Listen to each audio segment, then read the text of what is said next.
अब पहले थोड़ा सा ये समझिए कि डिस्टेंस हीलिंग है क्या।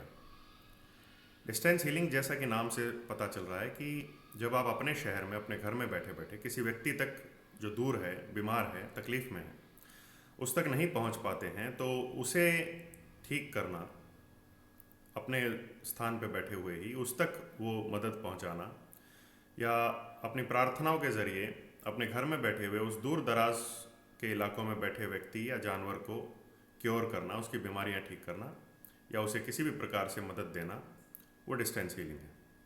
ठीक है। तो ये कार्य वैसे तो घरों के लिए, वास्तु दोष निवारण के लिए, खेतों की फसल ठीक करने के लिए, पशुधन ठीक करने के लिए और किसी भी कार्य के लिए किया जा सकता है जो अच्छा हो। पर फिलहाल यहाँ मैं आपको बता रहा हूँ सिंपल सा वो मेथड जिससे आप अपने घरेलू सामान का, यानी हल्दी, चूना, चॉक पाउडर जिसको कहेंगे, उसका इस्तेमाल करके और आप सिंपल प्रार्थनाओं से डिस्टेंस हीलिंग कर सकते हैं।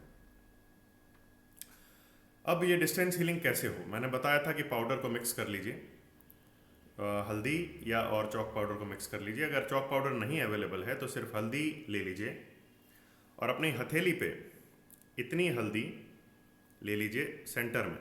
ठीक है, सेंटर पॉइंट में इतनी हल्दी ले लीजिए और उसके बाद आप उस हल्दी को देखना शुरू कीजिए अपनी नाभि की सिधाई में, बिना बॉडी को टच किए हथेली को इस तरह से सीधा रखिए और उस हल्दी की तरफ देखते हुए आप किसी भी व्यक्ति को जिसको हील करना चाहते हैं, सपोज आप अपने पिता को हील करना चाहते हैं जो आपसे दूर हैं, किसी और शहर में हैं, तो उनके लिए प्रार्थना कीजिए जैसे मैं प्रार्थना करता हूँ। उनका नाम लेके आप कीजिए। मान लीजिए आपके पिता का नाम सोहन है, तो आपको ये कहना है कि आपके पिता सोहन को आरोग्य मिले। ठीक है, जैसे मैं कहूँ मेरे पिता, उनका नाम को आरोग्य मिले।